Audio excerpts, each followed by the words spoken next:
In the last episode, we talked about what I would argue is the most important factor outside of your will and your desire to overcome stuttering.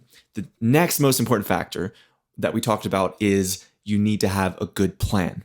Now, today's episode is very closely connected to that episode because I'm going to assume now that you have a good plan, even if it's something as basic as the free workshop that I offer on my website.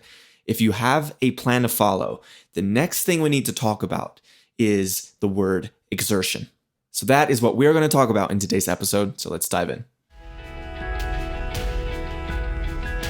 Welcome back to another Speak Your Mind episode, my friend, where I'm here to help you overcome stuttering, learn life-changing speech skills, and build a life of incredible fluency and confidence. Now, very quickly before we jump in, I want to give you access. I want to give you a gift to my free Stop Stuttering workshop. This is a 45 plus minute workshop. It's 100% free, and this will give you the groundwork. This will help you understand how the process actually works to overcome stuttering. But not only that, it actually gives you a plan. You get PDFs, you get a daily routine to follow that will help you overcome stuttering and to build 90% fluency in as little as 6 weeks. So be sure to check that out. You can find that at speakyourmindmethod.com/workshop, or you can find the link in the description below if you're watching on YouTube. All right, let's talk about exertion. Exertion is a critical word, and this is very much related to the first marker we talked about when we talked about a good plan in the last episode, which was there needs to be a level of discomfort if it's going to be a good plan, right? So that plays right into this. Exertion. Now, Peter Hollins, in his book, Build a Better Brain, which is actually this book right here, Build a Better Brain by Peter Hollins. So he nails it when talking about this topic. So here's an excerpt from the book. The one rule about bringing about neuroplasticity is that if you're sailing through it, nothing's really happening. Synaptic connections get created through challenge and exertion. Through challenge and exertion. Or just another way of saying it is change happens through challenge and exertion. If you don't challenge yourself or exert yourself, you won't get the change that you desire. So now, if you're wondering what is the definition of the word synaptic there, synaptic connections get created through challenge and exertion. The definition of synaptic is relating to the point at which electrical signals move from one nerve cell to another. So it's the whole idea of you're creating new connections, you're reorganizing the neurons in your brain to build out a map, if you will, to build out this connection. And that is what happens when you learn a new behavior or skill, like you learn a new language, you learn how to play pool, you learn how to swim, you learn anything or any behavioral thing. Your brain rewires itself and remaps to accommodate that skill that you're working towards.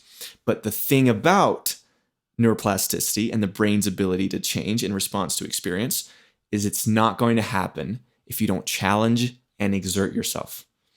It's that discomfort and that exertion, that's where the change happens. Because if you're floating through it, you're not going to get that change, okay?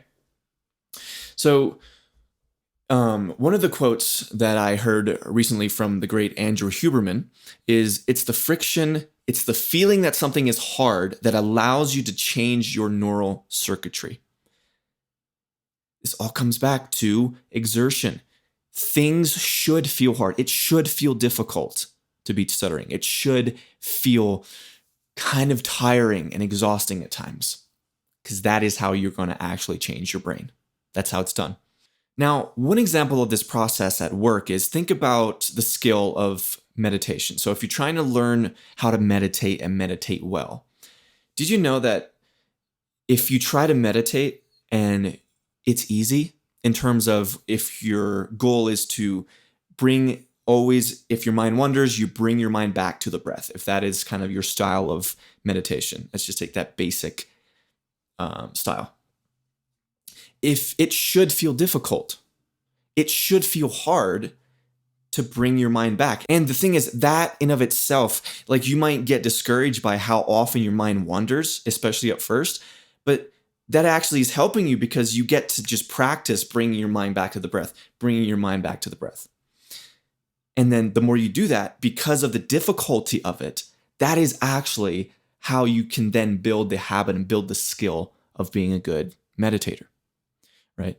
It is that feeling of it being hard. It is that constant sense that you're struggling to get to do the thing that you need to do, because that then helps, especially in the context of, say, meditation, to repeat the skill that you need, which is, in this case, bringing the thoughts, that wonder, bringing everything back to the breath, right? So that is one example. Now, in a personal example, you will be tempted to shorten your daily routine. So if you have a plan and you've been starting to work on your routine, you're going to be tempted to shorten it, to get more, efficient with it, right? And now, by all means, if you've been doing it for a number of months and you're truly seeing great results, then, and let's say you've been doing a 45 to an hour a day or 5 days a week routine, then by all means, you can potentially bring that back into maybe 30, 35 minutes. And then if you've been doing it for over a year and you are completely sailing in fluency, then maybe just as a part of, you could narrow it all the way down to 5 to 10 minutes of like a daily reading or something, just to kind of keep things afloat and keep reminding yourself of how to speak fluently and what it sounds like. But don't do that. You don't want to do that until those new habits are truly locked into place, and to where you just don't even feel stressed about stuttering anymore. Assuming that you're not at that place yet, you don't want to allow yourself to shorten your routine or try to get efficient with it, because this is what did me in for such a long time. I'll just be honest with you right now. This is a big reason why it took me so much longer to get drastic results when it came to overcoming stuttering, is because as soon as I would start to see some growth happen, I would get more comfortable, because I would be like, oh, I'm getting a little better. And then I would start to slack off, when the right thing to do would have been to double down on it and really go in and to be like, okay, I'm going to use this as momentum and stay the course and keep working just as hard, if not harder. But I didn't do that. And that is why I went from age 19, 20, 21, 22, 23, where like at age 19, that's when I first got a speech coach, and I really started to see some real results after a couple months. But then because I started to see those real results, I got more comfortable. The stakes weren't high enough, right? I didn't have enough of a why for why I wanted to not only beat stuttering, but beyond that, to really live the life I wanted to live, because I didn't even know the life I wanted to live at that point. But that was such a big problem, because I would start slacking off as soon as things got better. And then, as you can imagine, the stuttering habits would kind of start to rear their ugly head again.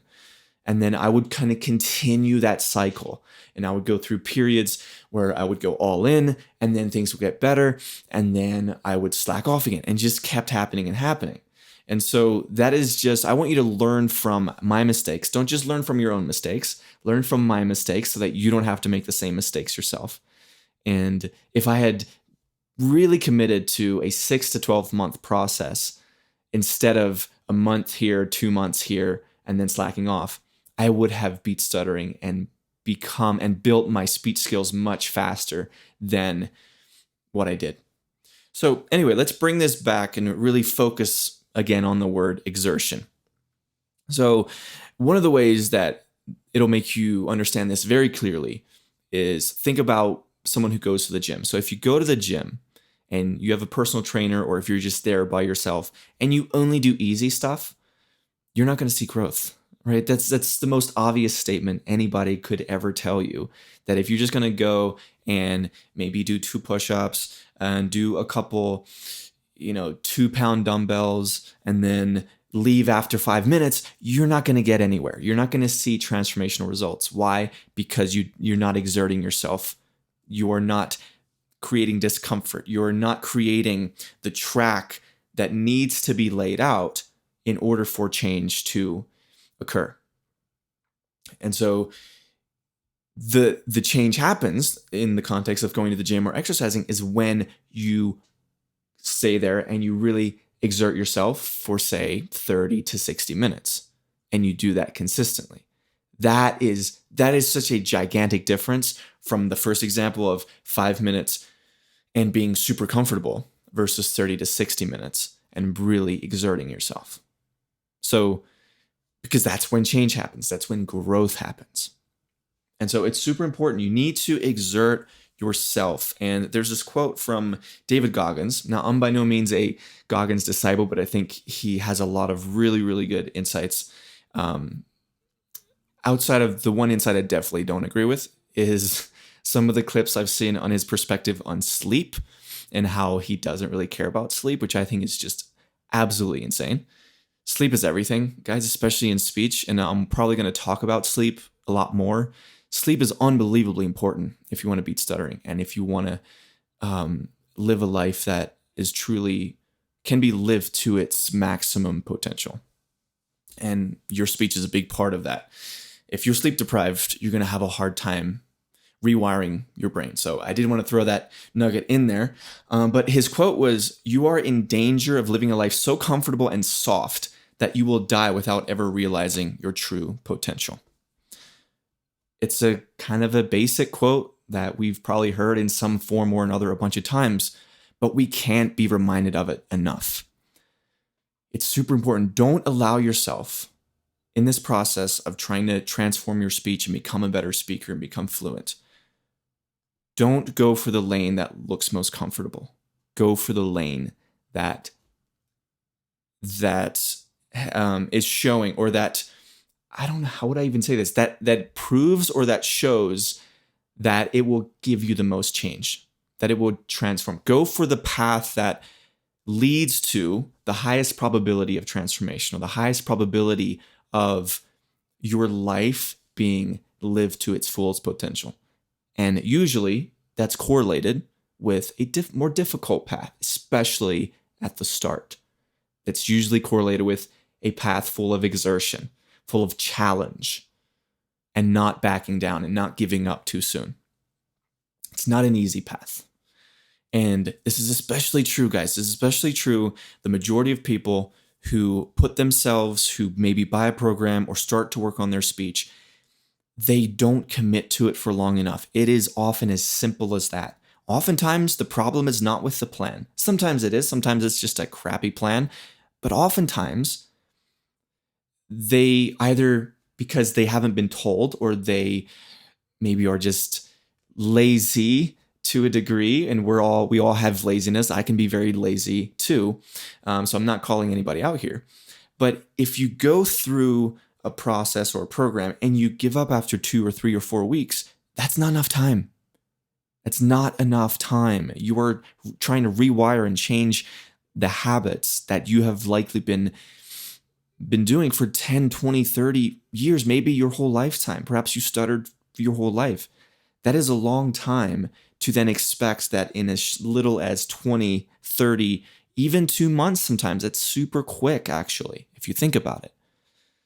Often it is more, you work, you get that first month in, and then you keep building on it. That's why, so I have a program called the 30-Day Sprint. If you go through the 30 days and you truly commit to it, that gives you the framework, it gives you the plan, it gives you the ability to then run with, but you don't stop doing the routine after 30 days.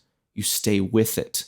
And then you keep watching these videos here on YouTube, and you keep going back to the program and rewatching those trainings, and you keep doing the routines as are laid out in the course for at least 3 months. But usually I always say 6 to 12 months, because this process, it takes a lot of time, because again, we're not only overcoming stuttering, we are building speech skills, and we are positioning ourselves to change not only our speech, but our lives as well, and to transform our confidence, and to be able to live and transform our potential mating capabilities, or attraction to mates, let's say, or our potential ability to plunge into a career that we never would have even thought of or even thought possible because of our speech. But because you now have great speech, you can do it. It's these types of things that are super important. But again, it's not going to happen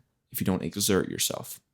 Exertion, challenge, hard work, it's more important than ever. So Don't lose sight of it. Don't follow the easy path. Instead, go for the path that actually leads to results and change. So, my friend, that is it for today's episode. Thank you so much for watching. I hope you enjoyed it.